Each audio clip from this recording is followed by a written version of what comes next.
So, For the eighth time. for the It's, cheers to another year, buddy.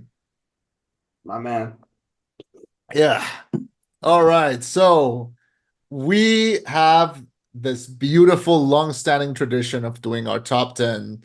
Uh, it's not the end of the year, but like it's the end of the fiscal year for the rollback. Our fiscal year starts in February 1st. Yeah, pretty much. So we said that after the Oscar nominations would come out, we would do our top 10 of 2023. And I don't know if this makes sense, man, but 2023 was one for the books. Like, Oh man. I cannot like think about it this way. This year, we had new movies from Gerwig, Scorsese, Fincher, Miyazaki, fucking Nolan. You know, we had like the return of all of these amazing directors. We had franchises that came back. Weirdly enough, the most popular things kind of took a back seat. The superhero went to the back, and at the front there was Barbie and there was Oppenheimer, and we had so much. We had so much this year. This was a great year for movies because it was so stupidly diverse. Horror movies were good. Comedy movies were funny. Action movies were, bombastic. Dramas were hard beating. Animation was right at the top of its game. Um, People went to the theaters. People celebrated movies this year. People dressed up for the theater this year. This was such a great experience. This was such a great year for movies, and we did not miss a single week, I think. And I don't think we this did. was I don't think we did. And this was the year also that we started to, I think, finally land a good following. I think we finally have like good, strong numbers where there's finally starting to feel tangible. And this was a heck of a year, man. So I just want to say like a little pat on the back for everyone that finally like it's 100% completely safe to be back in theaters now. I think the stigma has gone away of the fear of COVID, and this is the year where I can finally say, man, we are so back. I am so happy. This year made me so happy. Making a top 10 was hard. Making a top 15 was hard. So I can't believe that we're doing this. I'm so excited. How do you feel just summing up this 2023 year in movies? So and I will completely agree with you on this one. You're Yeah. right. This is where I would say we found our stride because just to give you an idea, we've been around for what? We started in what, 2020, right? 2020, yeah. All right.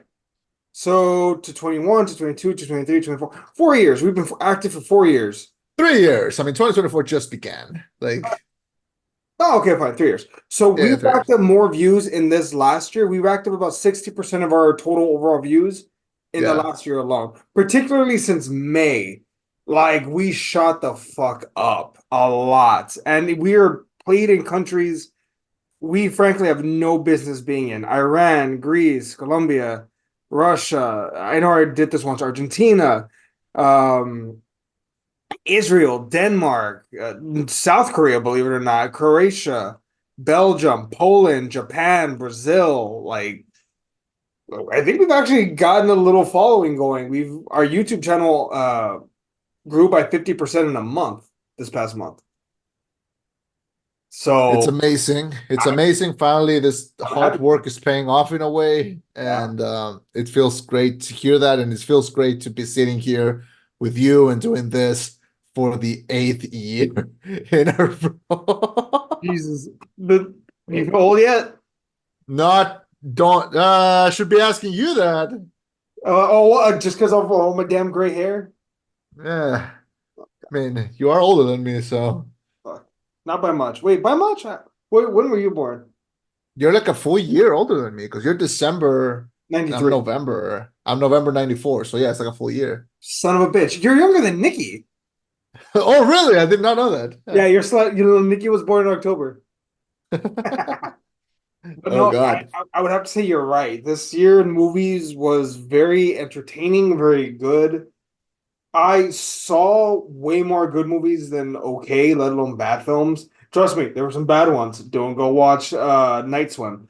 But there were definitely a lot more bright spots than not. Even on streaming, which I know that's a bad word as far as like movies are concerned, but even streaming films, I think the quality got better to a certain degree. Not Lift, Lift sucks, but like other streaming films, like were actually pretty fucking rock solid. I'll give them that. Um, We had a heck of a year, and I cannot wait to see what 2024 has in store. So how about we just get this shit started? you, Do you want to you go want to first start or should with I go your, first? up to you. Do you want to start with honorable mentions, or when do you want to do that part? I'll start with a couple of honorable mentions just to get them out of the way. The last cut that I did from my list was Talk to Me. Talk to Me was super fun, super incredible, super original. I'm glad that these kids from YouTube got like the A24 budget and the golden ticket of an opportunity, and they delivered such an original piece. So I loved it. The Boy and the Heron, I finally saw it.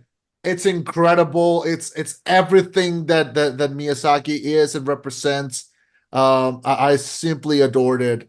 Blue Beetle, this one hurt to cut from the list because I loved it. I loved everything it represents. I had such a blast. Poor Things, I just saw it.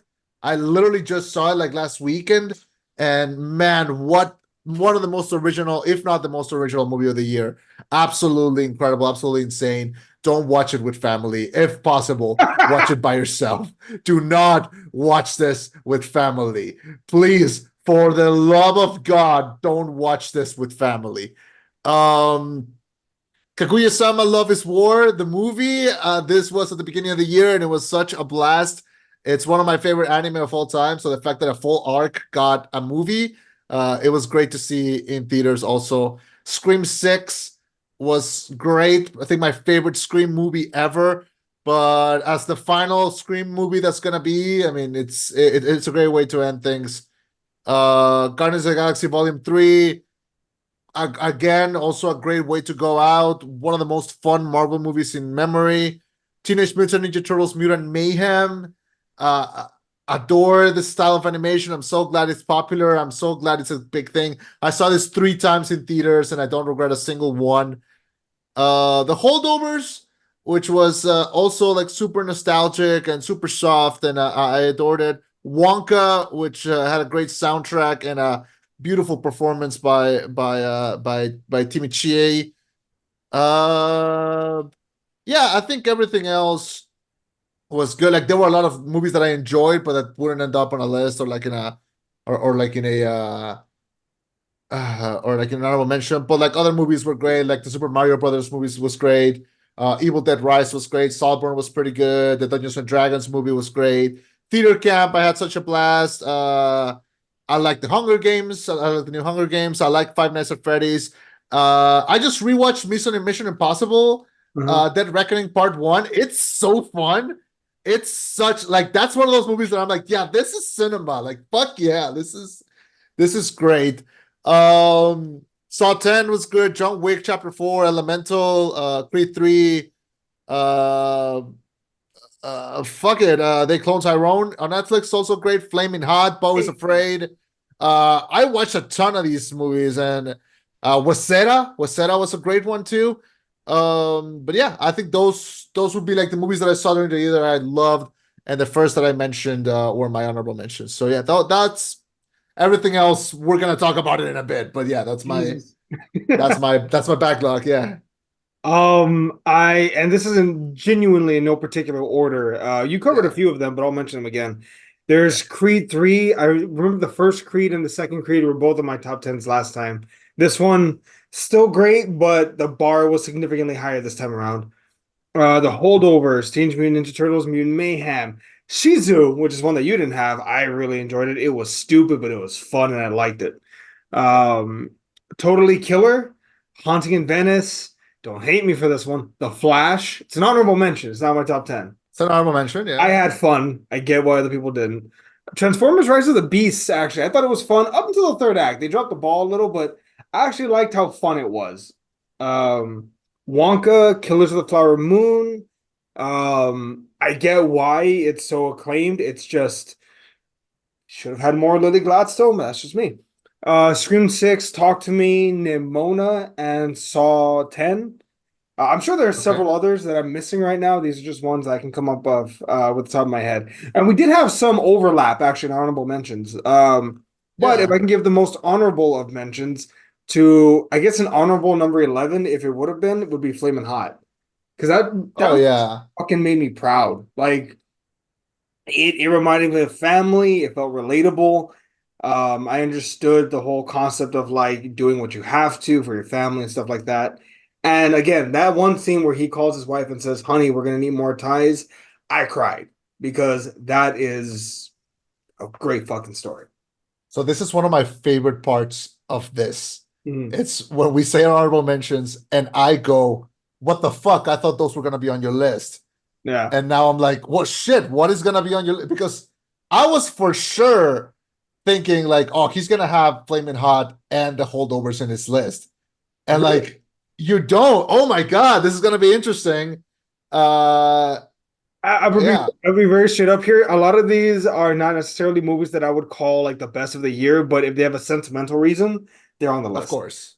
Of Like course, yeah. sentimentality plays as much of a role for me when it comes to movies as the Yeah, quality of the film itself. Like if I watched it with family or friends, or it was a particular night, or it just hit right that day, like yeah, I think one time my number one was Batman and Harley Quinn. It's not a particularly great movie, but I was just in a really bad spot and it let me forget about all my problems for a few hours. So that's why it was my of number one. course. Like, Yeah, so yeah, this yeah. shit's gonna get interesting. This is gonna be fun. So should I start? Please, you're number 10. All right, number 10. Eddie, I we've had this constant not argument, but like we have an ongoing conversation about parenthood and about being a dad and how much I say that I don't want to, but that you say that you do. And this is a thing that we sometimes talk about.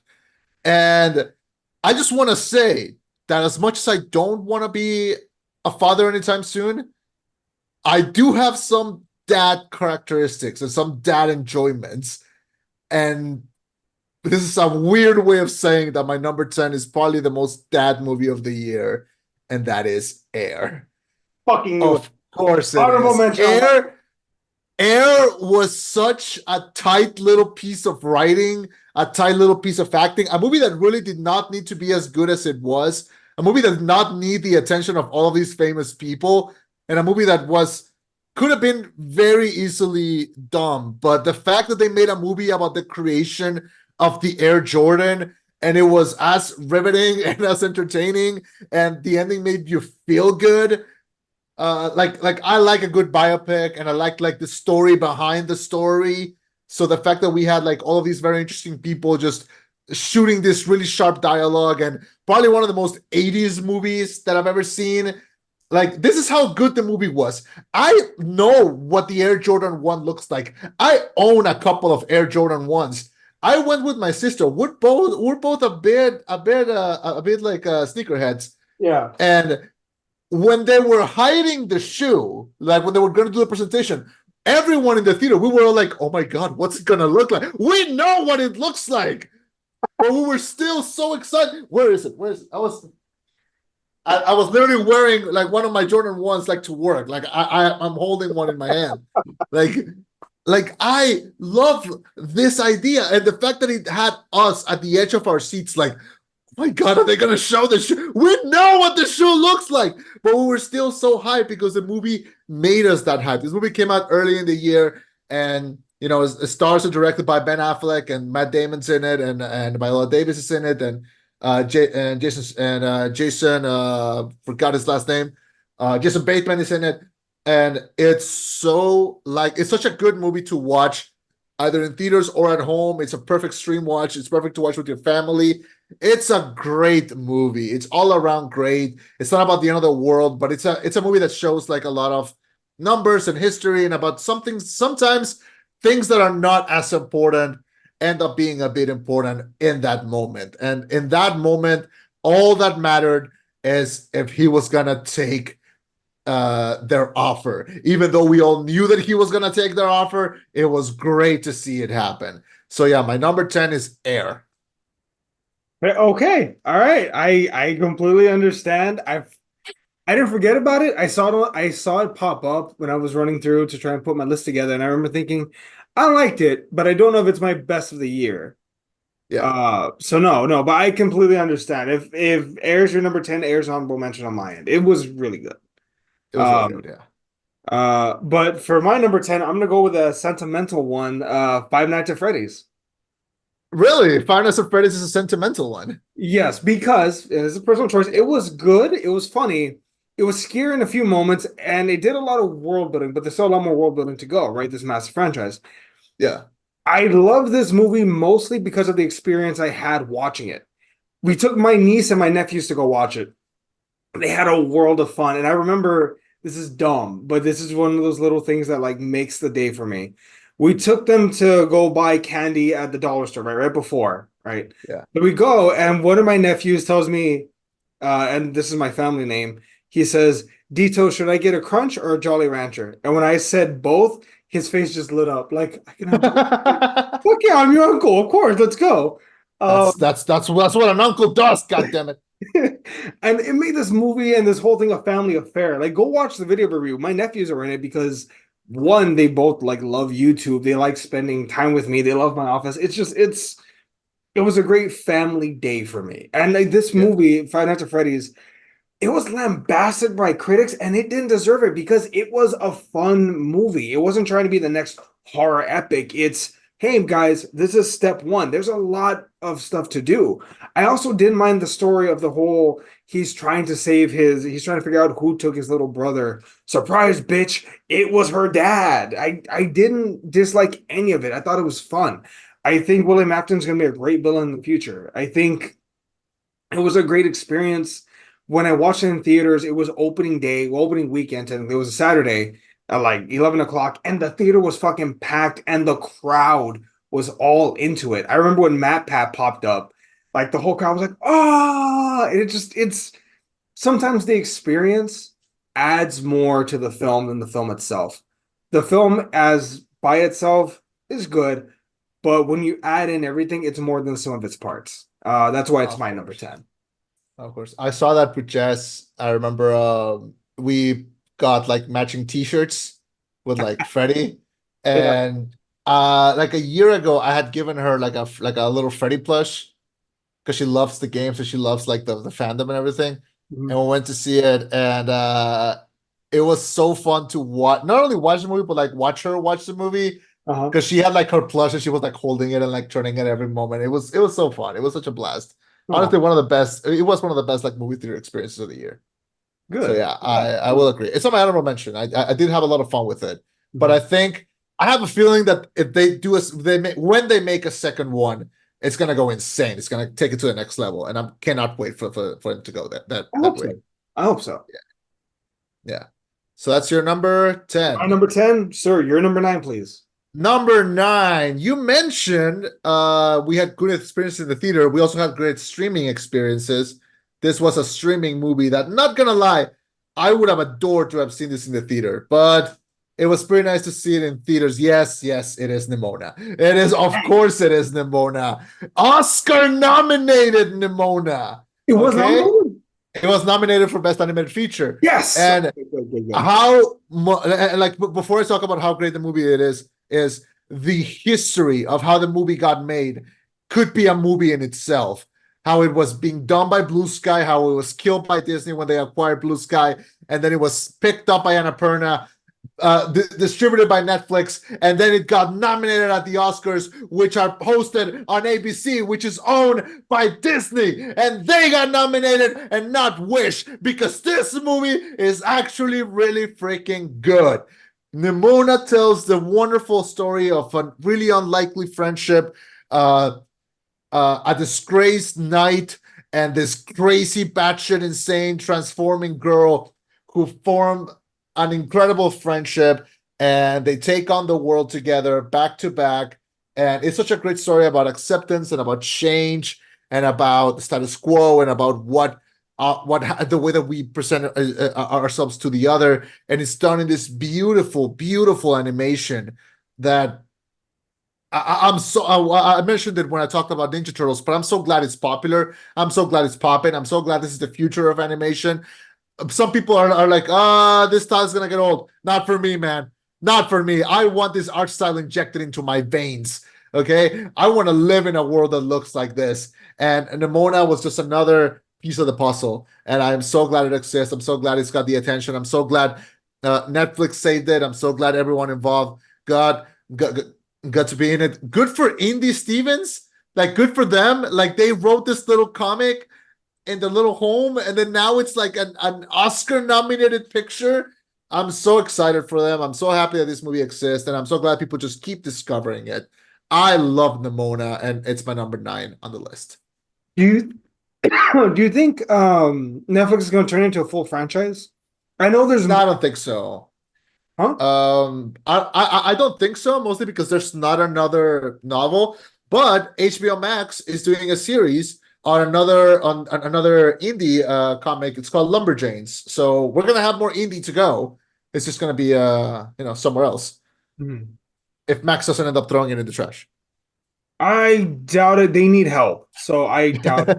Netflix needs to franchise Nimona. Like, I mean, yeah, they need to franchise tag it because they need bankable franchises. That's why they're like, please, Stranger Things a little bit longer. It's like, no, stop, stop. Yeah, But no, I we'll get see it. it. Nimona, you're number 9. 9. All right, fair. I will see your number 9, and I'll raise you another number 9. Um, the Iron Claw. Welcome to my world. Um, ladies and gentlemen, in case it's not clear by the wrestling show I do with Fernie every other week, we call the 11 Count. Go check that out on our YouTube channel. I've been a massive wrestling fan since I was 12. I'm 30 now, so there's a lot of stories in wrestling that I know about that the general public do not, like backstage stuff that's happened and whatnot. There's a lot of great wrestling stories, and I'm so glad that this one was told. And it's mostly accurate. The film shows the toll that the wrestling business, takes on its performers, on its families, on its people. But more than anything else, it's also about the tragic story of the Von Erich family, a tragic story that is worthy of cinema. It's up there with the Kennedys, I'd argue, if not maybe more so because more Kennedy! Kennedy, no Anderson is it wasn't that Tina? Whatever. Yeah. Uh, but yeah, it shows the struggles that these people go through, but also like it humanizes them because you just see these figures on TV and that's it. You see them for 10, 20 minutes at a time. That's it. They cease to exist. No, they're human beings behind it. And you see the stories that they go through, the things that they deal with. It's just, it's a heartbreaking, amazing film that people need to watch. And it's batshit crazy to me that, believe it or not, and again, I know this because I'm so in connected with the wrestling industry. Get this. So one reason why certain wrestling channels have issues getting on the air, even though they draw ratings, are because of advertisers. Advertisers today, not 20, 30 years ago, today think, and I quote, wrestling fans don't have a lot of disposable income and are typically of the lower IQ. Fancy words for saying they think wrestling fans are poor and stupid. They don't respect the industry. They don't respect all the great things that they're able to do. Even though certain wrestlers like Batista, John Cena, and The Rock have broken through mainstream, the industry is still not respected. Look at what happened with The Wrestler. Great film, Oscar nomination. No wrestling films since then, except for Yeah. this. You can argue Page, but that was WWE propaganda, and I'll fight anyone that says otherwise. Um, but there are more stories to tell. Tell the story of Roddy Piper and his upbringing and the I would obstacles he love had to that face. one. Yeah. Roddy Piper, Jake the Snake Roberts, Hulk Hogan, Austin and his broken neck. Fucking, I dare you to do a 10-part limited series, an hour episode each of Vince McMahon's life, and finish with him getting kicked out of the WWE, like what just happened literally, I'm not shitting you, a week ago, less than a week ago, Yeah. 6 days ago. Yeah. There's so many stories to be told, and I appreciate the fact that the Iron Claw took it seriously and showed their lives. Also, Zac Efron was snubbed. He was snubbed. When I logged the movie into my letterbox, my review was if Zac Efron doesn't get nominated for an Oscar. No, what was it? It was what did I write? I was proud of what I wrote. I said shit, what did I say? I said if Zac Efron is not nominated for an Oscar, it will be a travesty. If he does not win, it would be a surprise. Yeah. Oh, Um Yeah, you know what I would love to see, and it's gonna be needed to be a pretty ballsy person who's gonna have to do it, but I would love to see a Chris Benoit movie or like a documentary or like a series or something. That would be so amazing. crazy Because enough, I know Lexi Alexander was gonna do it, but I don't know what happened to that. Like, yeah, I think the property was just too toxic, or maybe the family doesn't want it to happen.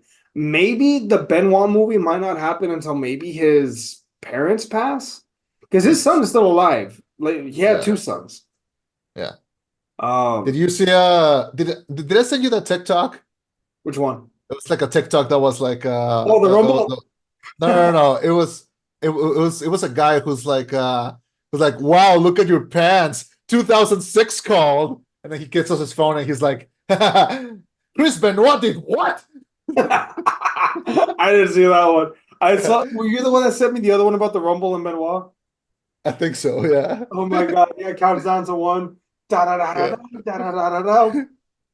If I wanted to fuck with the WWE and I was a production guy, I would do that. Just like, you know what? I just won the lottery. They're not gonna know. Throw out for number 30 Benoit's music and just see how long it Uh, takes for them to be able to stop. Pull the it'd be, cords that way they can't turn it off. be pretty There's funny. no holding. Oh God, that would be hilarious. Anyway, All right, so that's your number nine. number nine. Yes, sir. You're number eight. Number eight, I could not have chosen a more different movie, but uh dude, I rewatched this pretty recently, thinking like, did I imagine how good that was? Like, is it all in my head? Let me rewatch this. And no, if I could give this like 20 out of 10, I would. And it comes from an unlikely source, but yeah, it's Are You There, God? It's Me, Margaret. I'm bringing it back.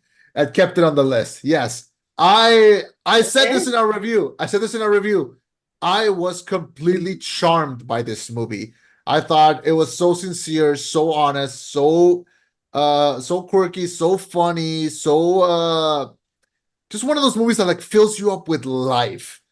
Like I adore this movie. It's a movie that generally as timeless as the Holdovers feels.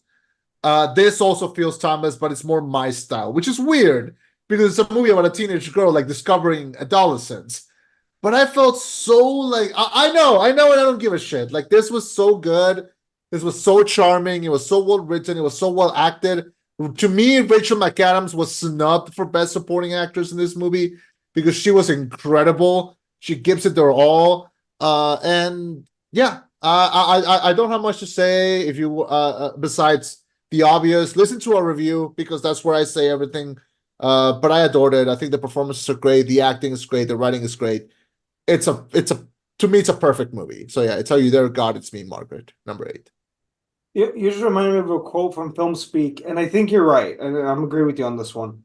He said he was talking about Saltburn, and Yeah, he mentioned.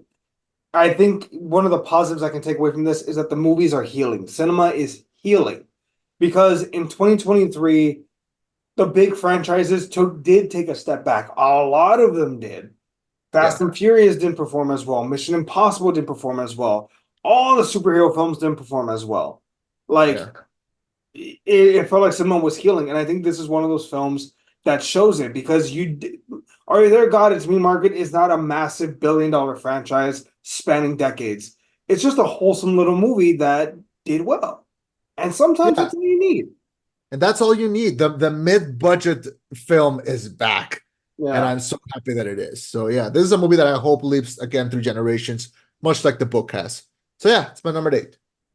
I think I like the holdovers about as much as you love Are You There, God Is Me, Margaret. Like, to me, they're a bit on the same span of like mid-budget, Yeah. good story, not war. Yeah. Well, I get you. Yeah. Um, that was your number eight? Number 8. All right, my number eight. Um, I apologize because there's a very good chance this is somewhere on your top 10. I know this is on your top 10. But it happens to be my number eight. Bottoms. Yeah, I fucking love Bottoms, man.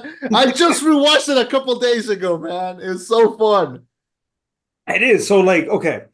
This feels like a weird hybrid of 90s films where a few high schoolers are trying to go with some cheerleaders that are way out of their league. There's so much more to it than that.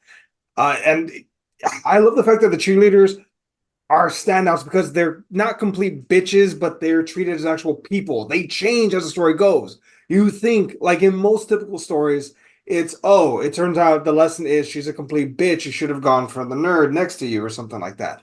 Not at all. They're treated as actual people with their own agency. Also, they just happen to be gay. Well, three of them are gay. The two main girls and one of the cheerleaders. The other cheerleader is straight, which is Yeah. fine too. There's nothing wrong with that. The jocks are played out as these masculine assholes that are pretty true to life, if we're being honest with each other.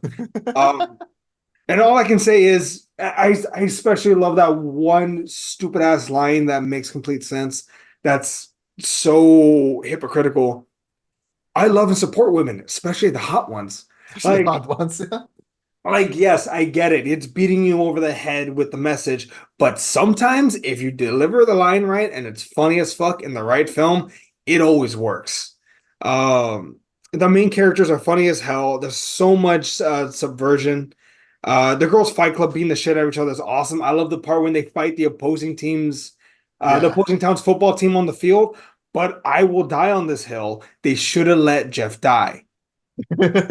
Fuck them. They should have let Jeff die. But like even the fucking pineapple part is like it's so subtle. It's so small. It's played for such a tiny little thing, but yet it has such a massive impact on the whole thing. So no, Bottoms is my number eight, but fuck, was it a great movie? It was a great movie. And a shout out to Marshall Lynch, who I cannot wait to see in more movies. It's Yeah. just shout out to Beast Mode. All right, so that's your number 8, right? Yes, sir. You're number seven. I feel like between Are You There, God Is Me, Margaret, and Bottoms, and with my number 7, we're gonna hit like a really nice, we're in touch with our feminine side, which is Oh great. God. And number 7 could not have been the biggest one this year. I mean, we were gonna talk about it at some point, might as well. My number 7 is Barbie. It's It it was fits. such a blast. It was exactly what the trailers promised. It's exactly what Greta Gerwig jumped to after doing Lady Bird and Little Women, and now she does Barbie. She got like all this money and was like, "I'm gonna make the most fucking pink shit I've ever seen in my life, and I'm gonna make people love it." And guess what, Greta? We all loved it. This was so fun. It was so sentimental. It was so like the production design was amazing. The performances were great. The metaphors and the messages were really, really well done. The music was great. The performance, just Margot Robbie as Barbie is spot on, and Ryan Gosling as Ken is one of the funniest things I think ever. Like Ryan Gosling plays is so good at playing just like this really good dramatic characters, but it's comedy where he lands because between the Nice Guys and this, I don't know why people don't choose him for not comedies. This man is just so funny. So yeah, number 7 is Barbie. It was one of the best experiences in the theater also because it was a room that was so full of joy and pink and it was just so great, and I had such a blast. So yeah, number 7 is Barbie. It's the most talked about movie of the year. It's the highest grossing movie of the year, and it deserves it. It was absolutely fantastic. No, I get it. I completely understand. My number seven, Yeah. um, is actually my highest animated film, and I hope, um, Hope this isn't taken wrong. My number seven is Into the Spider-Verse. Oh, sorry, Across the Spider-Verse. Cross the Spider-Verse, okay? Yeah. Make your own future, make your own past. So yes, I know that's a flash quote, but I still think this is a great quote that defines the story of Miles Morales. This isn't really a movie, but it's more of a two-character film. On one part, we get the tragedy of Gwen Stacy as Spider-Gwen and her struggles with her father, which I maintain you're a bad parent if you see your kid and you still have your gun trained on them. I stand on that hill. Fuck that. Even if they are a vigilante, put the fucking gun down. That's your daughter. That said, Miles has a complicated relationship with his family and with his heritage and with his school. And that's a lot to juggle, not to mention being a fucking superhero. Add on that being one of the anomalies that Miguel O'Hara really fucking hates in his Perfect Spider-Verse. I mean, God, imagine being told you need to allow your father to die so that the story can continue. Fuck you. No. Miles might be the most Spider-Man of them all because he chooses to go forward. What is it? I'm gonna make my own path. I'm gonna do my own thing. Yeah. Um, Great music, a great cliffhanger at the end. I can't wait to see the third part of this. I'll say it. This is an epic. Like, not as in, oh man, that looks epic. No, this is the traditional story of an epic being a super long film, a very long story meant to be told in one long sitting. Like The Godfather's parts one and two, when you piece them together, this film feels equivalent to an epic. Um, the art's amazing. There's just so much greatness to this. Um, I would say I've always considered myself more of a DC guy. I've always enjoyed, Batman and Superman stories a lot more. Miles Morales might be my favorite current Marvel character. Maybe after Captain America, but still that's a high bar. I'm a Boy Scout, so I relate to Captain America. Yeah. Damn, if Miles Morales is not a modern day icon, and genuinely, I hope he continues. He is, and this is gonna sound cliche as fuck. He is an inspiration to young minority kids. He Yeah. is. So I really hope that continues. But yeah, Across the Spider-Verse is my number two. Two? I'm sorry, Across the Spider-Verse, I put number two, is my number seven. No, seven, seven. Got it. My bad. All right. Number seven. My number six. I can guarantee you don't have this one on your list. Probably not. No. I mean, it's not a bit of a kid. The previous movies that I talked about, as much as they are like more bigger. They're bigger movies, bigger budget. This one is very small budget, very low key, no action. It's mostly just conversations and a lot of silences and what those represent and what those transpire. And but they end up making one of the most sentimental things that I've ever seen in my life. And I'm so glad that it's getting a lot of attention. And that movie is Past Lives. You Past Lives, directed by Celine Song, her debut for directing. This is a woman that has never directed another movie, another short film. She's only directed theater. And she directed the show, what's it called? I forgot the name of the show, but it's a show on Amazon based on some books. I forgot the name. Anyway, yeah, Korean Canadian director. She's a playwright, and she wrote this movie starring Greta Lee, Tou, and John Magaro, and it's such a powerhouse. It packs so many punches in just the question of what if. What if you bumped into someone that was very important in your life before, and if they had stayed in your life, they would have been super important, but they're not. And you cannot go back in time to change it. And you cannot have it both ways. You cannot have your current life or your past life. And that's okay. And it's about accepting that and about letting go, both from on both sides. But it's also a lot about race relations, and it's a lot about adult, like this is a very adult movie, but not in like a sex and drugs kind of adult movie. Like a kid is gonna watch this and be bored because it's not the same. Like this hits me because of the age that I am also, and because I am a bit of a romantic. So the fact that this movie exists and answers and talks about things that I think about constantly, it's very good for the melancholic. Mhm. So if you're ever feeling that way, and if the before movies are just a little too optimistic, this is gonna hit you right in the gut. This is a great movie. It's nominated for Best Picture, and it's fantastic. And I'm so glad that it's getting the attention that it's getting. So my number six is Past Lives. Oh man, we're gonna go from one extreme to another. To Oh another. God. To go from a very quiet film with conversations, very intimate, to a movie about the man who moved the earth. My number six is Oppenheimer. Oh God.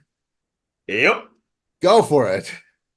So this is also the perfect prequel to Godzilla minus one. I just want to do that. This movie doesn't glorify war. It's more of a think piece into the mind of the man who essentially brought humanity its most destructive weapon ever created and his emotional guilt. Oppenheimer, I think, is Oppenheimer, I think, is more than anyone else an optimist because he thinks he can control it. He thinks that he still has a say on how the bomb is used, when the bomb is used. And the shock and the horror on his face when he realizes this ain't your baby anymore. It's out of your hands. We're gonna drop it where we feel like. We'll take you under observation, but we're gonna see what we want to do. And just they show us the meeting where they're picking what cities to destroy. Like nothing. Like dust in the wind of just like imagine this conversation. So, should we blow up Boston or New York or LA? We could do Denver, Colorado. That's a lot of people, but there's mountains. I know we should blow up Boston. Imagine the casualness that you have when having that conversation about murdering hundreds upon thousands of people. And it's unfortunate because he's also so naive, and you feel bad for this guy because he thinks we will usher in a new age of peace. He really thinks that. He thinks by having the biggest gun, everyone's gonna stop fighting. No, everyone else wants the big gun in retaliation. Um, God, it's sad to watch to a certain degree. Visually, it's amazing, but Cillian Murphy's performance is a 10 out of 10, his performance. At the very least, he should be nominated as well. Zac Efron and Cillian Murphy should be nominated, both of them. Cillian Murphy is nominated. Good. No, but I'm saying like in my perfect world at the Oscars, like Yeah. the two guys I would have pushed. Um, it's a career-defining performance, and I think the way that everyone looks at Leonardo DiCaprio and they see Jordan Belfort, I think from this point forward, Cillian Murphy is Oppenheimer. Yeah. Um, Man, and it's also insane to think that Christopher Nolan, like an amazing director, great writer, um, got people into a theater to watch a 3 hour think piece about the atomic bomb. I remember watching this in IMAX and it was packed. There was no seating available. So for people to do that, I think I went to go watch it at 11 o'clock on a Sunday night. For that to happen, Yeah.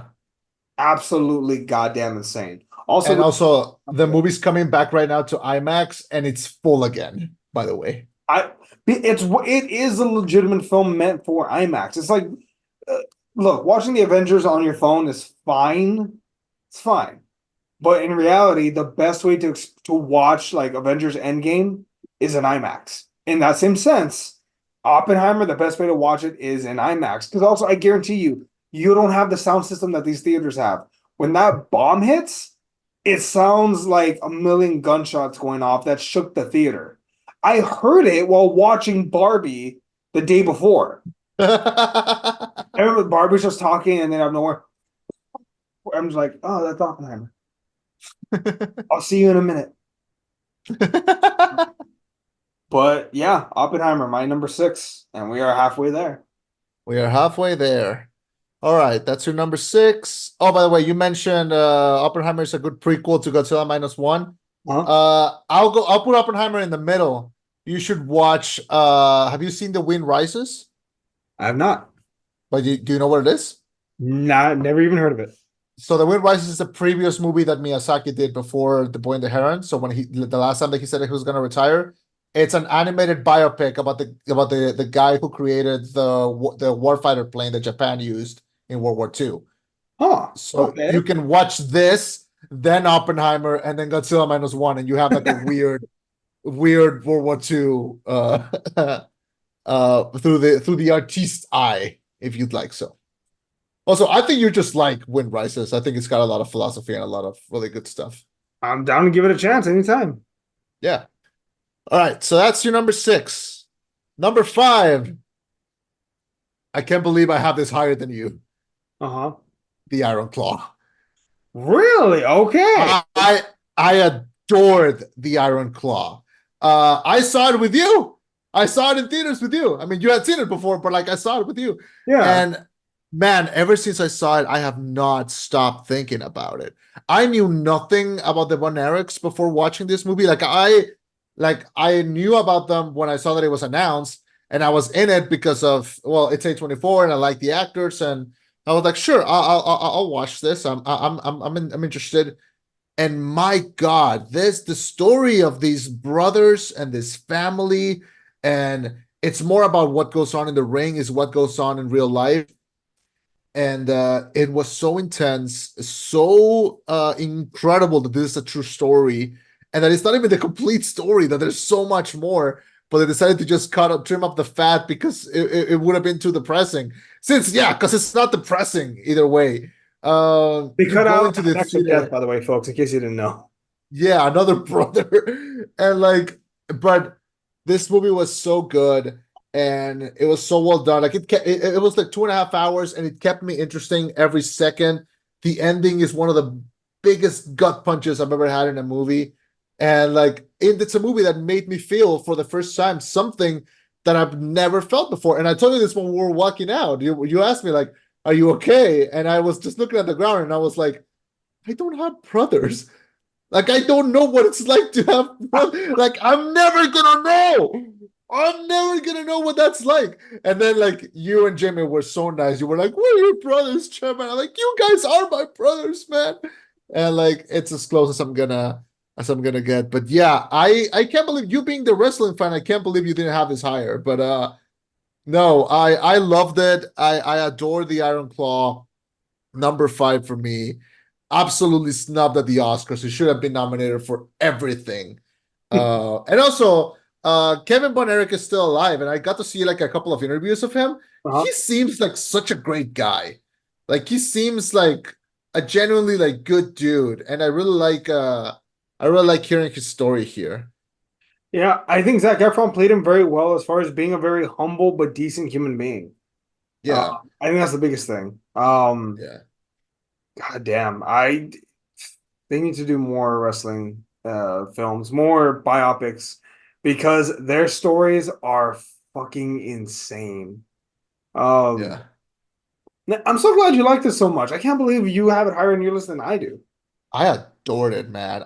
It's coming out here on February 22nd. I'm gonna take the whole family because my whole family is like really big, really into like sports. So any kind of sports movie they like, and I cannot wait to show them this. Oh God, you're gonna destroy them?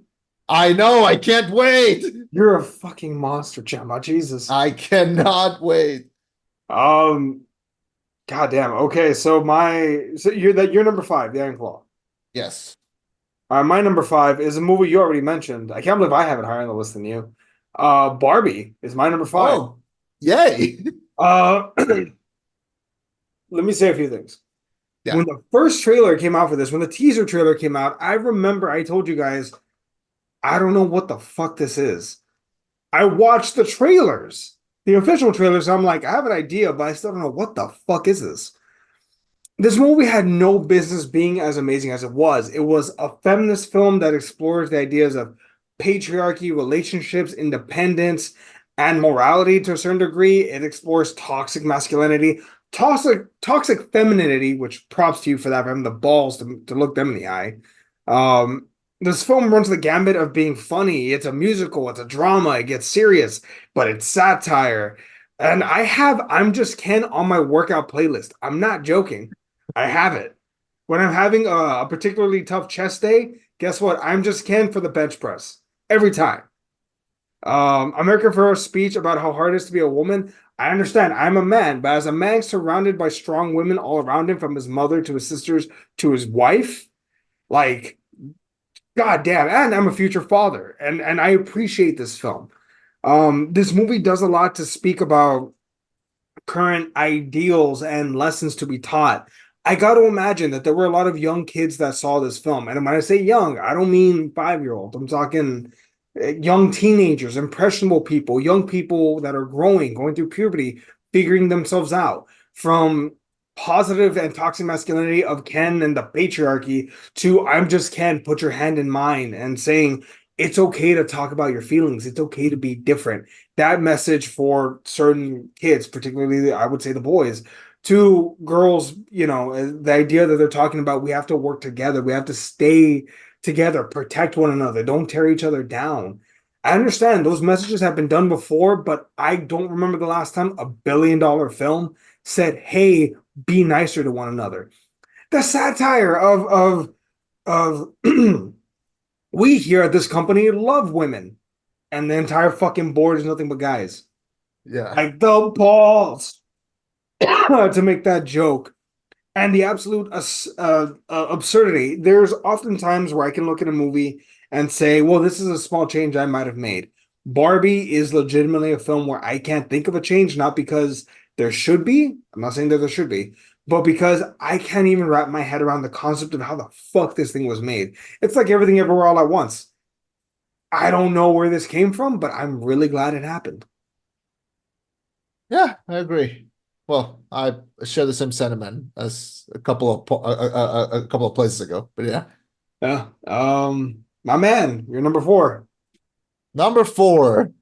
Um, this was an animated movie, came out a little earlier in the year, and same thing with Are You There, God? It's Me, Margaret. I had to like watch it again and be like, is this as good as I remembered? And yes, yes, yes, it was. And this is also a movie that when I was doing my rankings of the year, this movie kind of never changed the spot.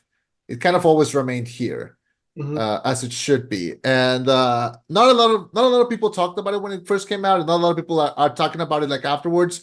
But I think they should because it's a movie that has stayed fresh in my mind for a long time, and that is Susume. Really?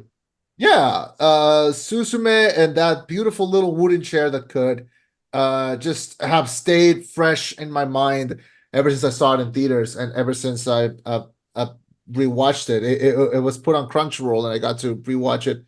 And this movie is a movie that reminded me of the kindness that exists in the world, of how people can heal after terrible tragedies. This movie, as we mentioned in the review, was heavily inspired by the kids that grew up after losing family members in the tsunami event Fukushima. that happened. Yeah, in the Okay. tsunami back in 2011, and it was such a tragedy. And we sometimes forget that tragedy happens to people, and they don't stay the age that they happen. They grow up, they deal with new things, and some of them go on to lead normal lives, and some of them stay trapped in the darkness and in the shadows of that tragedy. And there's a story about how we see tragedy again, or we see someone in a tragic spot, and all we want to do is help them. Susumi is constantly being helped by the people that she meets on her journey, and all of them offer her a helping hand. And it just made me feel like, God, we are so worth saving. Like we as humanity, we are so worth it.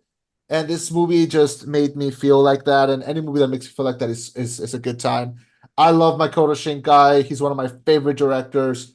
And I've loved all of his movies. Your Name, Weathering with You, Voice of a Distant Star, 5 centimeters per second. And this is just another ring, another championship ring for him.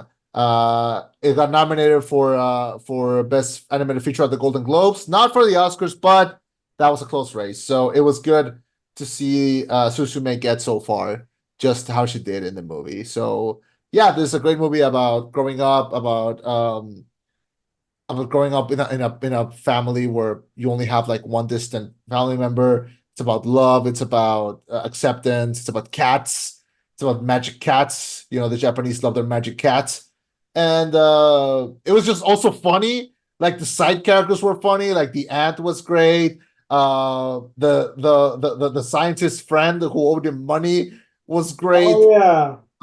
Like this, like like weirdly enough a very funny movie. Also, like that scene when they cannot put the roof on the car, and then the car kind of like crashes, and the roof finally comes out. Like a pop of laughing in my theater. But yeah, Susume is my number four. Okay, and I fully understand. Okay, and we're back. All right. Number four, Suzume. Am I correct? Yes, Perfect. Okay. You want to know what my number four is? go ahead. There's only one possible number four, and it's John Wick 4. Oh my God. Yep. Oh, no. Why? Did you think it was going to be my number one? I forgot about John Wick, to be honest with you. Wow. Okay. Yeah. John Wick 4. The last run of a Shogun. John Wick doesn't talk much, but let's be honest, he does not have to. This movie has awe-inspiring action. Great, probably the greatest action film series. And fuck anyone that thinks that it's actually Fast and the Furious, because it's not. It's John Wick. Best Nobody thinks franchise ever. that. Some simples do. The themes of John Wick and the consequences of his actions, the death that no one saw coming, his final moments calling for his wife Helen, Kane killing his own brother. I was John Wick for Halloween. That's how much I love this film, this rich tapestry of a franchise that only got more beautiful, only elevated the action, and only made it look better. This movie had a side quest in the middle of it, and it was still great. This movie ran the gambit and showed multiple mini stories, mini adventures running through it.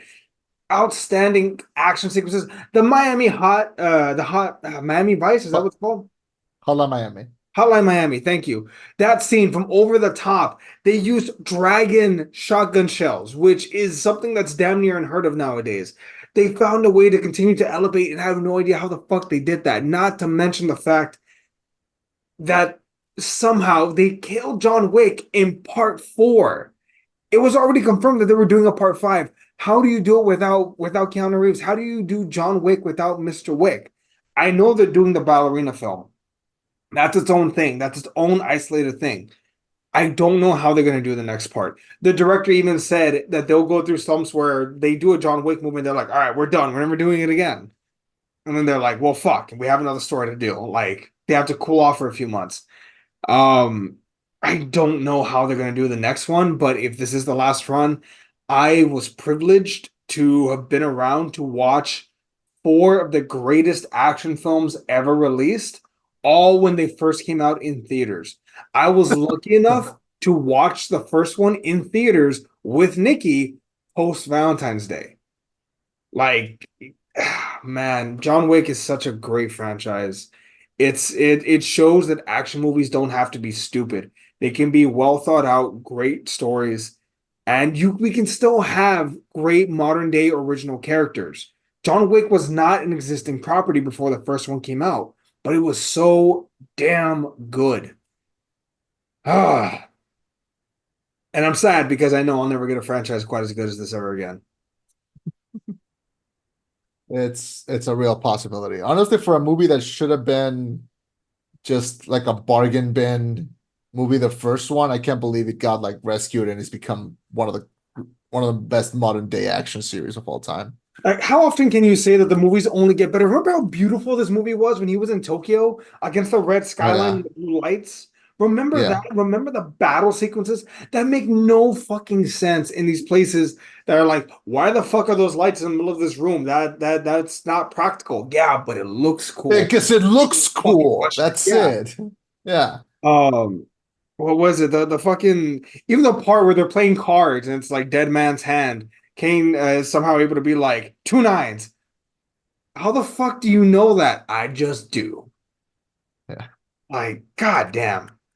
But yeah, Also, like the boy. fact that it can be so original and so like without having to reference other things, like it can be its own thing. And God, the part where he falls from the stairs, just still funny. Still It fucking funny. it still fucking hurts.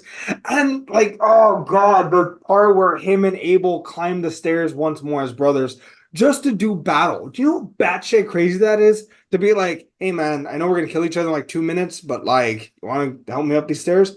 Fuck yeah. Yeah. Oh man, just God, I challenge anyone to find a better action franchise than John Wick. And then you're wrong because no, it's not. All right, so that's your number four. Yes, sir. I have a vague idea of what your next movies would be, at least two of them. And we're gonna have to get there, I guess. My number three, uh,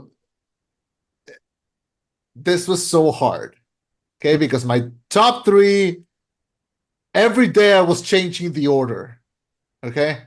Uh-huh. Because I love these three movies so much that I had to make like a executive decision and be like, okay, I'm gonna put them in this order, but they could honestly all be tied for number one.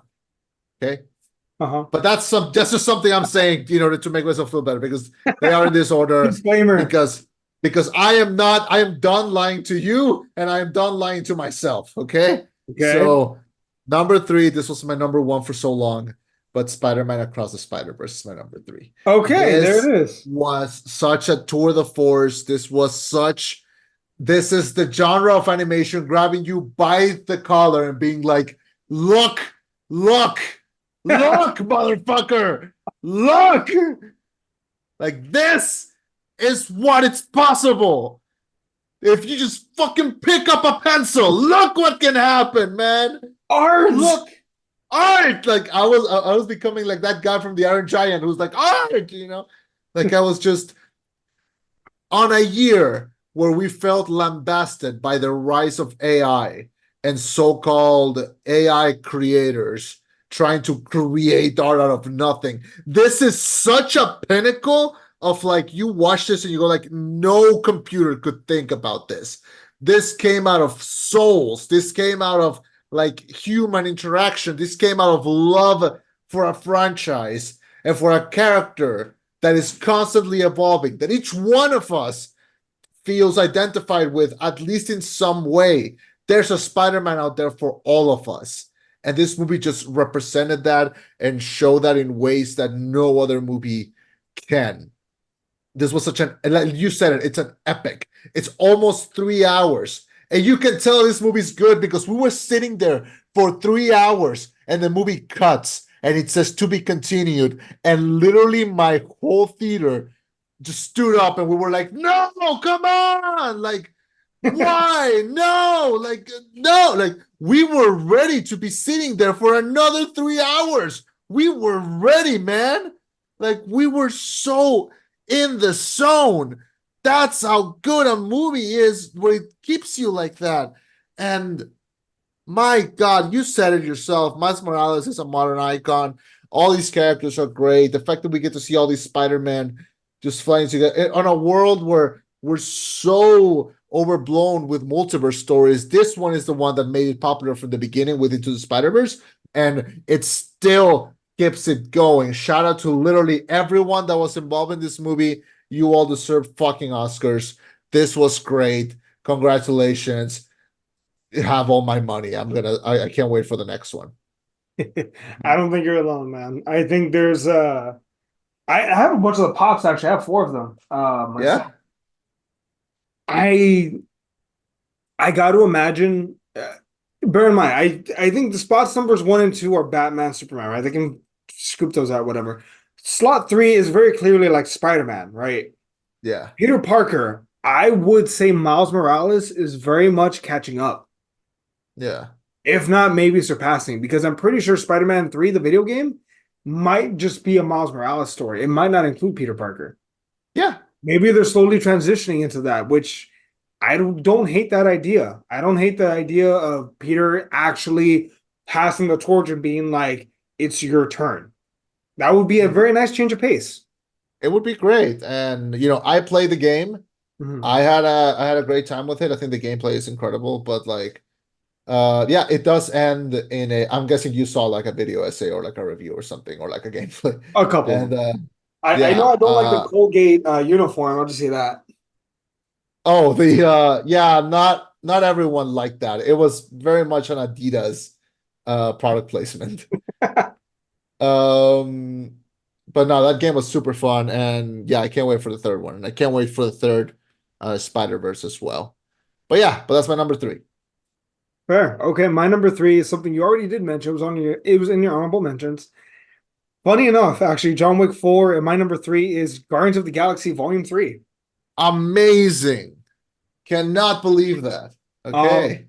I did limit myself to like one comic book film per company, like per top 10. Like Yeah. I had to limit myself.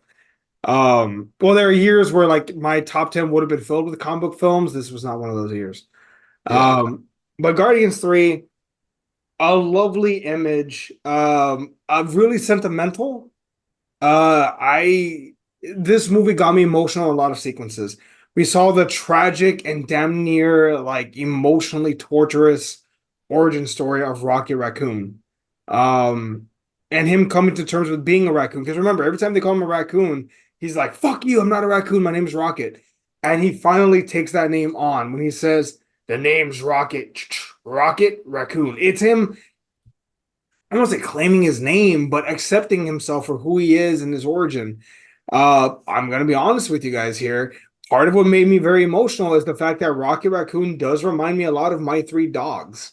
Like, believe it, like long snout, bug eyes, adorable little bastard that thinks he's tougher than his size. You're a foot tall. Calm down. But man, this movie made me sentimental and loving. It's also such a lovely family story. A story about moving on for Peter Quill, letting go of Gamora, a story about them. This is weird because I remember going into this film, everyone knew Guardians were going to die. The question was not who. The question was not if. The question was who. Is it Yeah. going to be Peter? Is it going to be Gamora? Is it going to be Drax? Is it going to be Rocket possibly? Is it going to be everyone thought that they were gonna die. I assumed Rocket was gonna die till we had that beautiful scene of can I go with you guys? And I think it's not Floor, it's not Floor, not Teefs. What's her name? What's her name? The Otter. The Otter. Yeah. It's the Otter. Just say the Otter. It's fine. I'm so I sorry. don't I can't remember that remember her now. name. Lila. Lila's her name. Yeah. And she says, like, yes, but not yet. And just my heart just like I'm bawling at this point because Rocket's about to pass away. He breaks our heart because his first word is hurts. Like, Yeah. why? And he's in this emotionally and physically abusive relationship with this piece of shit called the High Evolutionary, which I will go on record as stating he's a worse villain than Thanos. Thanos may have snapped out half the universe, but this piece of shit tortured animals for the shits and giggles. Fuck this other guy. Thanos said it himself. Mercy. Um, but anyway, yeah, we assume that some of the Guardians are gonna die, and they earn the right to not die. None of the Guardians die in this film. They instead go off to grow because sometimes that's what happens. We have a great time in high school or in college with our group of friends, but life inevitably happens where we have to split up and go our separate ways and see each other if and when we can. The Guardians all break up and they don't go on bad terms. There's no, by no means is there a fuck you, I'll never see you again. No, it's simply I need to go do my thing over here and figure myself out. Okay, so do I. And it's just heartwarming, it's touching, it's lovely. James Gunn, I trust him fully with the DCU because of this film. Like, if you didn't trust him because of how great all the other movies are, this movie, outstanding. Outstanding all the way around. Yeah. Somehow Rocket is like the best character, the best and arguably the most fleshed out character in the MCU now. I don't know how he did that, but he did. All right. That's your number three. Yes, sir. My number three. You're number two. Number two. I hope you're proud of me. Uh-huh. It's Godzilla minus one. Yes. This is this was such a trip. This was no, like, nothing could have prepared me for the absolute amazingness that was Godzilla minus one. I have seen several of the Godzilla movies, both American and Japanese, and still nothing could have prepared me for this. This was emotional, it was heavy, It was fun. It was eclectic. It was original. It looked incredible. I'm gonna quote you what friend of the show Jimmy said about this movie because he saw it after you and me saw it, and I told him like, dude, it's so good, it's so good, it's so good. And he's like, whatever. And then he went to see it, and he texted, "No amount of dude, it's such a good movie could have prepared me for how much." This movie blew the hair out of my balls. It was such an incredible movie. This is a movie that is genuinely for everyone. Like, everyone should watch this movie. If there is one thing that we all gain from this list, is go watch Godzilla minus one. It's on its last week in theaters right now. And then it's gonna go away. I think it just came back for the minus color version, and then it's gonna go away. But my God, watch Godzilla minus one. It is an achievement in human history. It is an achievement in human artistry.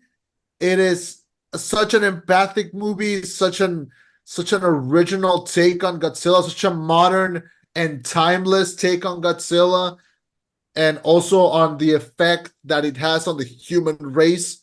And I watched it with Jess as well, and we were not prepared because the movie ended, and we just looked at each other and we were just bawling, man.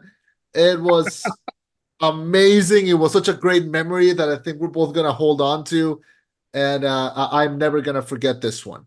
This is one. This is why I say that this year was one for the books. My God, if you have not seen Godzilla minus one, it is exactly as good as people say it is, probably even better.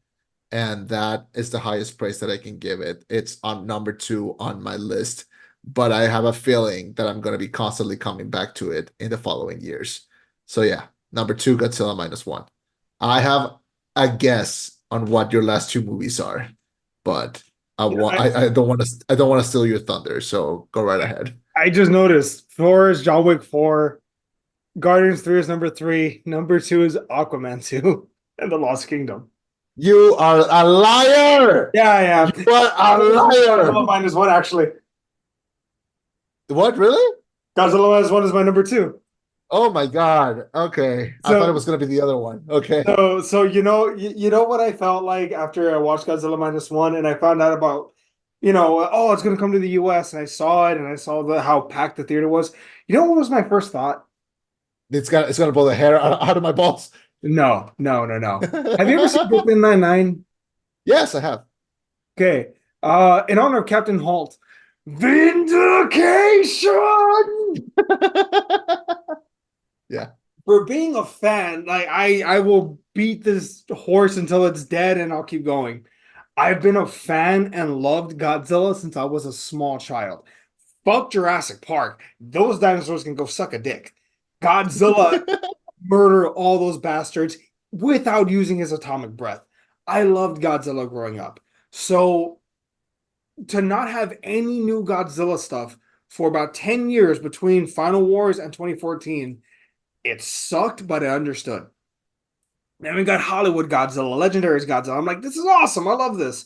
And then we get Shin Godzilla. I'm like, oh my God, this might be like the best one since the original. The blockbuster ones have their own thing going on. But Shin Godzilla was such a statement piece of what an art piece Godzilla could still be. Because that's what it's initially meant. It's not meant to be Big Lizard. Wow. It's meant to be a metaphor. It's meant to be a lesson. It's meant to be more than the sum of its parts. So when I saw Godzilla minus one, I remember going in thinking like, I hope this is a good monster movie. Like, I hope this is good. It's not exactly a remake of the original, but it's about as close as you're ever gonna get. But man, this movie was so amazing. A legitimate icon. This is the first Godzilla film to be nominated for an Oscar, by the way. Somehow it's Yes. first. Shin Godzilla was nominated somehow. Um, Nominated for an Oscar. It looks amazing. It has an amazing emotional family story at its center. When you talk about When you talk about the pilot, when you talk about the woman he saved, God, Nikiko? No, Kiko? Nico. Kiko. Fuck, it's been a minute since I've seen the movie. I'm sorry, guys. Although, fun fact, I've seen this movie 4 times. 4 times in the fucking theaters. You know, the last time I watched the movie that many times was The Batman, and I only saw it 3 times in theaters. Only 3 times in theaters. Her name was Noriko. Noriko, thank you. When the Yeah. pilot saves Noriko, they're not officially their adopted child, somewhat. You get these great action sequences, this great story, the value of life, what it means, how the Japanese government treated its pilots, its soldiers. We have this rally cry that says, in most films, it's always we're gonna fight to the death, right? That's the march is to the last man, right? That's what you go for. In this film, the doc says, tomorrow we don't fight to the death. We fight to live. We fight for the future of everyone here. We all come back together, which I think, to the best of my knowledge, they all did, if I'm not mistaken. Yeah. When they went to go battle Godzilla, and you get these crazy ass set pieces that you would think in most situations are boring, but because you're so invested in these characters and their stories, it's all exciting. You're always biting your nails and you can't wait for the next shoe to drop. And Godzilla, for the first time in a very long time, is menacing. Not only does he look amazing, he looks fucking terrifying. He looks maybe scarier than Shin Godzilla. And to this film's credit, they don't oversize him. As much as I enjoy Legendary, you lose a sense of scale when he's that fucking big. There's no way you could do anything. There's no way a human could fight him. In this instance, a group of citizens gathered together to take on this massive monster because their government won't help them because they don't care. The message of the story, they don't care. We need to do this for ourselves, for each other.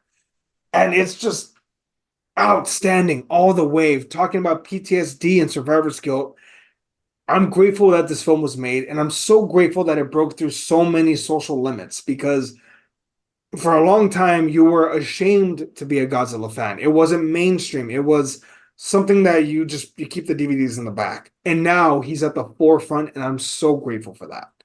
Godzilla -1 is my number two, but honestly, numbers 1 and 2, as much as you were swapping around your numbers 1 and 2 and 3, Yeah. my numbers 1 and 2 can flip flop every day. I love one because of what it meant to be an icon, and the other one, oh well, we'll get to that in a sec. All right. Well, I guess if there's a lesson learned from this, go watch Godzilla -1. It ended up in both of our lists at the same And spot. number two. So, and at number two. So, but number two is number two, and number one is number one. And this movie, the one that I put at number one, this year we saw a bomb that was important, a bomb that was necessary, a bomb that was just ever present, and a bomb that hopefully, will remind us of our humanity every day. And this movie featured that bomb. Of course, I'm talking about the bomb that they used to blow Jeff's car in Bottoms. This, of course, Bottoms is my number one of the year. Oh, fuck, I forgot about it. Of course it is. How can it not be? This was such a breath of fresh air. This was a breath mint slap in the face of a fresh air. Director Emma Seligman, with a script co-written by her and starring Rachel Sennott, Ayo Ayadaburi, who had the best year that anyone could have had this year. Ruby Cruz, Havana Rose Louis, Kaya Gerber, everyone involved, Marshall Lynch, Miles Fuller, everyone involved in this movie. I want to give you all a big hug and bake you cookies and have you over for fresh lemonade. I want to drink with y'all. I want to, if there is a 4-hour cut of this movie, I want to snort it. I adore this movie to the core. I've rewatched this movie 8 times. Okay. I do not get tired of how funny and how infectiously happy it makes me to watch Bottoms. I made the right choice when this movie came out and it was only available to rent or buy. I decided, you know what, I'm gonna support it. I'm gonna buy it, and I bought it, and I have felt no shame, no feelings of going backwards. This is the most fun I've had all year with a movie. It was infectious. It's quotable. It's got the most insane scenes of the whole year. And it's a movie that, like we've said, we're gonna keep coming back to it. I have been coming back to it, and I will repeatedly. Bottoms is the funniest thing that I saw this year. It's also weirdly one of the most heartfelt, one of the most original. It captures that energy of the sex crazed comedies of the 2000s, but also like keeps it updated for a modern audience. It's so accessible, it's so funny, it's so ridiculous, and not a cell phone in sight, not a modern reference in sight. No need to include a TikTok montage or a scene where everyone goes viral. It's just funny for the sake of being funny. I could not have enough of this. I actually sat down and read the whole screenplay one time, and the screenplay is Jesus. longer than what happened in the movie. So that means that either there's a cut where it's longer, or they just improv a lot and cut a lot while recording it, which I hope it's the first. Bottoms represents everything I love about the movies. It represents an original, small scale auteur doing what she wants. And this movie, it had very little attention, very little promotion, but man, it deserved all the attention that it got, and it deserves even more. This to me was snubbed for best original screenplay because my God, how do you even start writing lines like this? Um, I adored it. These characters are perfect. These characters are pure. I had the time of my life watching Bottoms, and I will keep rewatching it as often as possible. Is it better than Godzilla minus one? I don't fucking know, but I had it's not a competition. It's just what I like. And to me, Bottoms was my favorite movie of 2023. So there we go. Number one, Bottoms. Not longer at the bottom, all the way to the top. Fair. Okay. So I would say that we know each other pretty well, right? I would say we have a pretty good feel on what the other like enjoys film wise. What do you think I is, know you're number one. I of course I know you're number one. of course. Yeah. Ladies and gentlemen, without I mean let's be real, let's just jump into it. My number one, a film that I think is more important now than we realize, and I think we will know in the future, Blue Beetle There we go. is my number one. And you always have a problem. Not that you always have a problem, but you always point out to me when I have like blatant favoritism for DC superhero films. This Um, time is worth it. I Go was going to ahead. ask Go you, off. do you feel like this one's worth it? No, go off. Go off. Well, okay. Yeah. This movie is more important than I think we're giving it credit for right now. This film was fun, and it was so much fun. It had a new take on an old story. It did the origin story, but it did it differently because it incorporated us. It incorporated our livelihood. Maybe, and I'll poke fun of myself for this for a second. Maybe it's my age, but there's some part of me that's wanting to get more and more in touch with my heritage, with my roots. And I fully understand, you're 30 years old. What do you mean? Well, yeah, there's stuff that I'm learning now that I don't know, certain traditions that we do, certain things that happen.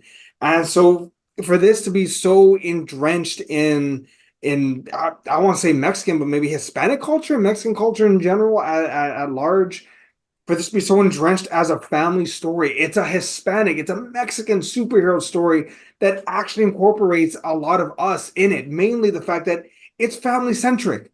The fact that Jaime does not experience this superhero story isolated and on his own. What he experiences, the family experiences. It's not just him. He's not in. It's like, okay, in the first Spider-Man film with Tobey Maguire, he's trying to figure out his powers, right? He's in on this by himself. He's trying to figure it out. Not in this film.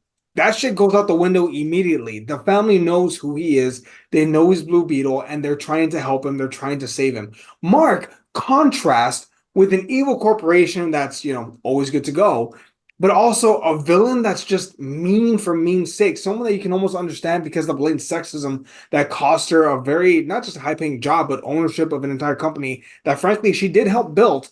But also, there's this carefree attitude of you need to sacrifice for the greater good. What the fuck have you ever sacrificed? You see the hard work that these people put in. They're so endearing. I'm his dad when they are on the cusp and the precipice of being broke, being genuinely impoverished and poor. He still tips 25% because it's the right thing to do because we all got bills to pay.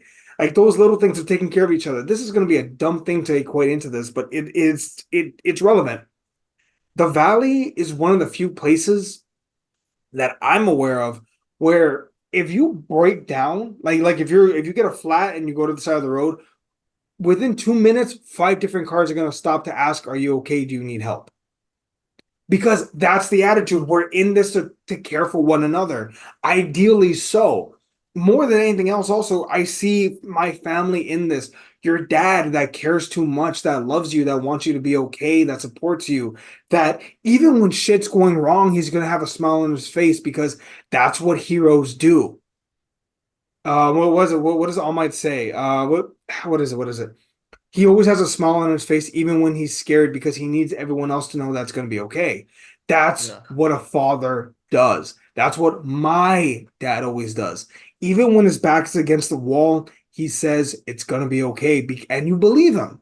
And again, maybe it's my age, but to see that told so well in this story is outstanding. And then the heartbreaking loss as someone who's close to his father, seeing Jaime lose his dad, helpless, he can't do anything, seeing his dad in the afterlife, that tore me the fuck up on the inside. And I understand other people it may not have, but for me it did. This movie was hopeful and exciting, and what this means for the future, not just for us, not just for the DC universe coming soon, but more than anything else, for my kids. They're gonna have a hero whose last name is Reyes. Reyes, if you want to pronounce it correctly. Like to have this, to have all these things, it means the world. And the craftsmanship that was put into it. Here's a little thing, and I'm sorry that I'm rambling so much. But like, here's a little thing: the fact that when Jaime gets home from Gotham, the first thing he wants is food because that's our culture. Like, and Fernando said it best, and when we were talking about it, when our cousins moved away to Austin or to Houston, wherever to go to college, the first thing that you did when you got home, you wanted some of your mom or your grandma's cooking. That was the first fucking thing you wanted because no one cooks like your mom or your grandma, at least in our fucking culture. So, like, those little things meant the world. And it just, to have a hero that my kids can look at and say, that story feels familiar is beautiful, and I'm so appreciative to it. And I can't wait for the next one. I can't wait for this franchise to grow. I trust that James Gunn will allow it to grow. He said that Blue Beetle will return in the DC universe. I'm grateful to that. I'm grateful for the stories that we're going to have going forward. This movie as my number one overriding Godzilla minus one is because Godzilla minus one is a great film from my childhood. But I look at Blue Beetle and I hope to God that this is the film that my kids look at and say, that was my childhood. Do you know what Reyes means in Spanish? No. I was like, Kings. huh? Kings. Oh, yeah. And I So realized that. I don't know. You make the connection of whatever you want, but something about Blue Beetle felt like a victory, you know? Yeah. Yeah. And yeah, it pained me to cut it from my list, believe me. But I loved it. It was one of the most fun experiences I had in theaters. It was and I mentioned this in the review, the highest honor that I can give to a movie. My dad did not fall asleep watching it. He was having a blast. He Yeah. was having a blast while watching it. And also, like, we had the connection because one of the first things that my dad and I bonded, like when I was learning English, was he got a DVD of George Lopez doing stand-up, and we watched it a lot. Mhm. And it just became a thing that we bonded a lot on. So watching him in the movie, like when I told my dad, "Hey, there's gonna be a superhero movie," he's like, "Big deal! Like there's a new one every month." And I was like, "This one has George Lopez in it." It's like, "I'm in. Buy the tickets." Like, "I'm in. Get the tickets." Yeah, yeah.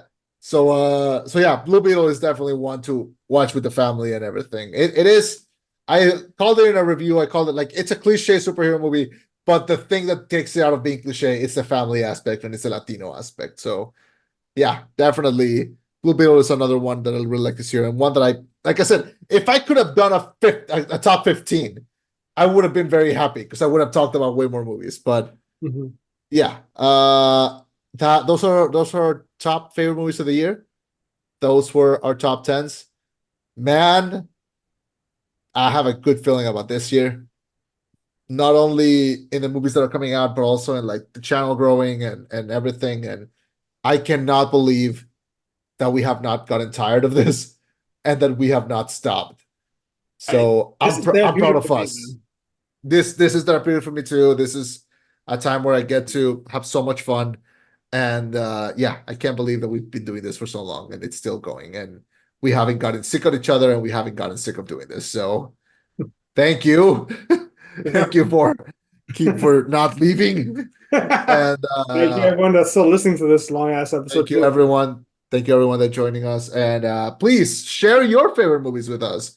Hopefully, maybe you saw this and you thought, like, hey, I should watch that. I haven't seen that. Or you're going to think, oh my God, Eddie just spoiled John Wick 4. You son of a Um, bitch. Either way, thank you so much for joining us. We're going to come back next week with a review of possibly Argyle or possibly Mean Girls or possibly Saltburn. We'll see. You We're want to do still all figuring three? it out. I don't think I have. I do not drink uh, uh, energy drinks like you do, but we'll see. For now, this is the end of the fiscal year of 2023. We'll come back to talk about the Oscars when those happen at the end of at the beginning of March. But thank you so much for joining us one more time. My name is Chema, I've been Eddie. and this was the rollback. Thank you. Do we have a reminder? No, not this Movies one. are great. That's my reminder. Movies are great. Yeah. Bye, bye Good night. everyone. Oh man. Jesus.